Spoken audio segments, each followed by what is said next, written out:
कुकीगी असोकपसिंग पुथोक्तबगी मायोक्ता रिम्सता थोमजिनख्रे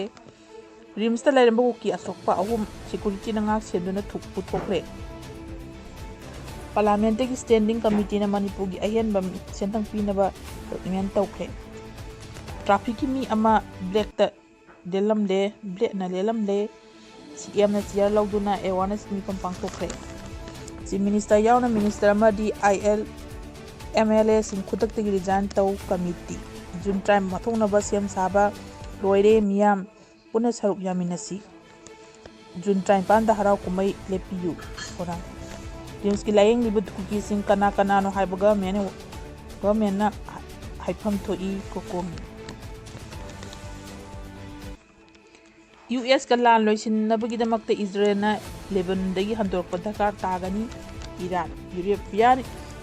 यूनियन रुकियनबु मेंबर ओइन लोइसिनबगी फॉर्मल ओइबा वारी सानबा होख्रे इंडोनेशिया चाइना अमसुंग जापान अकन मयुहा हाख्रे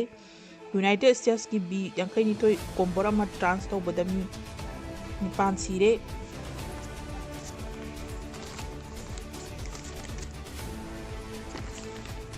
स्टेट अमसुंग यूनियन टेरिटोरी कुलुमदोइदा चथारिबा सेक्शन 1963 की फेज अमगी मपुंग फाबा ना लोइसिनख्रे स्टेटसिंगदा आधारबु आइडेंटिटी ग्रुप खक्तनी सिजिननबा थारकपा केसता रिंकोना सेंटर की पाउदों पाकुपी कौख्रे मिजोराम दा गैंग रेप एक्सिड अटैक तमरा लेबा हाइदुना बीजेएफ की जवान अनि सही ने पुनी तोगी जेंद लेनबे तंजी पीख्रे इंडिया अमसुंग यूएस की मरीदा खरा सेंदोक पलेरिंगे मोदी अमसुंग ट्रक अनिना वारी सानाख्रे minister union minister of health and family welfare ना darkar rules सोलन समापन पुमंगा सेंदोख्रे यूएससीओ ना Victor mega SIG credit camp पांथोख्रे हौजी मखा ताबा पाव सुगाइना पिजरी कुकी असोकपसिंग पुथोक्तबगी मायोक्ता रिम्स थोंजिनख्रे रिम्स लेरंबा कुकी असोकपा अहुम सिक्युरिटी नंगाक सेंदुना पुथोख्रे रिम्स सिंगरांग कुकी असोकपा अहुम पुखलकपदगी खौसावना मियानो खोंजंग सिंदुना लाकपदु ngasi असोकपसिंग अदु पुथोक्तबगी मायोक्ता रिम्स थोंजिनख्रे असोकपा कुकी अहुम अदो सिक्युरिटी नंगाक सेंदुना ngasi अई नोंगाय मदुंग पुख्रे हाइरी असिन तिपुंग निपानोम ताबा अदु वाइदा मियांग म्यूट ओइना लुंगमबियु निंगोंथाई कौबा मी अमगा रिम्स के डायरेक्टर उनरुबदा सोक्तु लैबु की अहुम अदुगी फिवम लुबदगी हॉस्पिटल असिदा अदुगी पुथोक्तुना यातादुन लैबनी कोइ अदु अतोपदा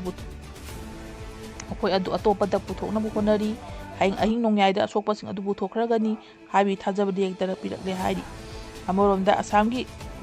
अंसंगी असेंबली अफेयर्स सेक्रेटरी बीपी पिनिंग रिम्स की डायरेक्टर दा उना मतुंग द पमिसिंग पुंगतोरकपदा ngasi फावबो कुगी असोकपा अहुम पुथोकनी हाइबी पुथोक्तबसि पेनिंगाय ओइदे असमना रिम्स की असोकपा अमा एकन दुन लैबा मी अहुम अदुगी आराम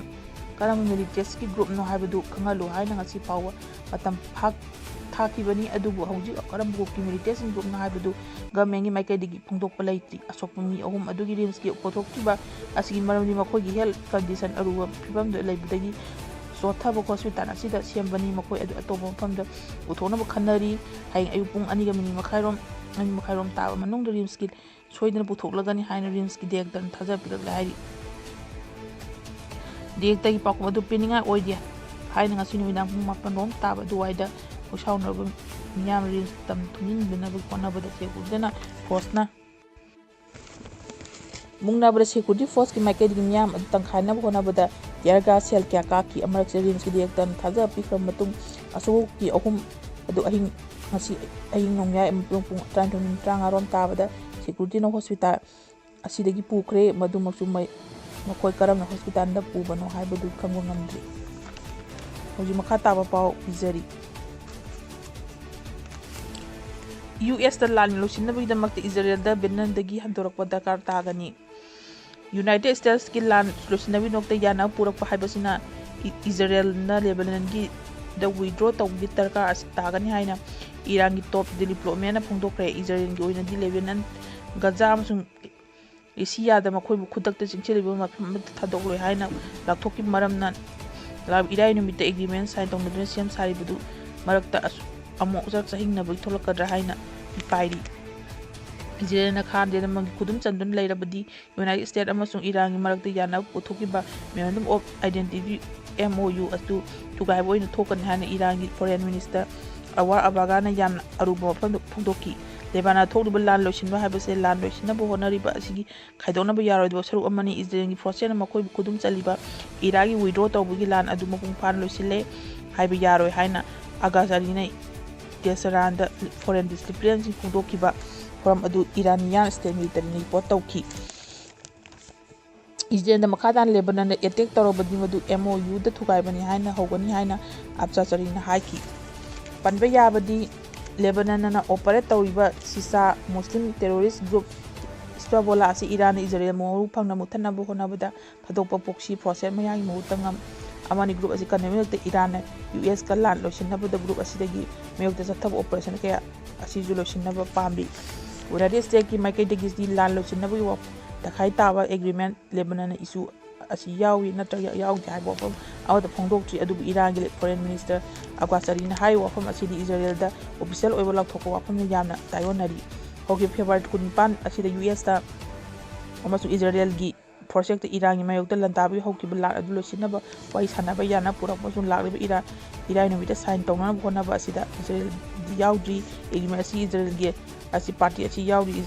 ꯉꯔꯥꯡ ꯏꯖꯔꯦꯜꯒꯤ ꯄ꯭ꯔꯥꯏꯝ ꯃꯤꯅꯤꯁꯇꯔ ꯕꯦꯟꯖꯥꯃꯤꯟ ꯅꯦꯇꯟꯌꯥꯍꯨꯅ MOUꯗ ꯌꯥꯅꯕ ꯄꯨꯔꯛꯂꯤꯕꯁꯤ USꯀꯤ ꯑꯦꯒ꯭ꯔꯤꯃꯦꯟꯠ ꯗꯣꯅꯥꯜꯗ ꯇ꯭ꯔꯝꯞꯀꯤ ꯃꯤꯔꯦꯞꯅꯤ꯫ ꯏꯖꯔꯦꯜꯒꯤ ꯑꯣꯏꯅꯗꯤ ꯃꯁꯥꯒꯤ